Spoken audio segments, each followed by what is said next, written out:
George Williams, a man who caught God's heart. This is part of a series I'm doing on people who are known as social reformers, but who were also visionaries. George Williams is known as the founder of the YMCA, the Young Men's Christian Organisation. He was also a man who caught God's heart for the young people of his time. We might think of a prophet as someone aloof who declares messages from God. However, prophets can also be people who roll up their sleeves and work to bring about the vision God has given them. George Williams was one of these. Everything he worked for was driven by compassion for the plight of the young working men of his time, who were treated as commodities to be used and abused by Victorian employers. He was born in 1821 on a farm near the small town of Delverton in Somerset. Perhaps this is why I feel a strong connection with him, because my family history is from this area, and also I currently work for the YMCA. The story goes that as a boy, George was driving a cart on his father's farm and it ran into a ditch and toppled over. His father said to him in frustration that he would never make a farmer and sent him to work as a draper's apprentice in the nearby town of Bridgewater. While there in 1837, he became a Christian. Prior to this, he described himself as a careless, thoughtless, godless, swearing young fellow. Now his life changed radically. In 1841, he went to London and worked as an apprentice at Hitchcock and Rogers, a draper's shop, and became a member of the King's Way House Congregational Church, using his time for evangelization. A wealthy partner in the drapery business was George Hitchcock, who was a Christian and who was very influential in George Williams's life. George Williams would later marry George Hitchcock's daughter. Drapery was the business of selling textiles and fabrics, and at this time conditions for a draper were miserable, which is something that George Hitchcock himself later acknowledged. The late hours, to which labour was usually protracted in retail trades, had been an evil of the greatest magnitude. The great majority of shops were rarely closed before 11 or 12 o'clock during the summer months, and 10 or 12 in the winter. This evil was carried on to an extreme in drapers' establishments. That was said by George Hitchcock in the rules of the Metropolitan Drapers Association in 1845.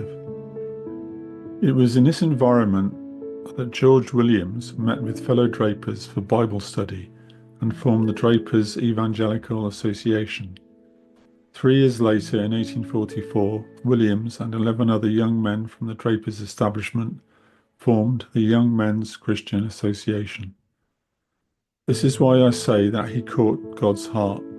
He saw the terrible conditions that young men in his own trade were working in, and he not only had compassion, but he did something about it. At the first annual meeting of the YMCA in 1845, its subject was said to be the improvement of the spiritual and mental condition of the young men engaged in houses of business by the formation of Bible classes, family and social prayer meetings, mutual improvement societies, or any other scriptural agency. That was from the first annual report of the YMCA in 1845.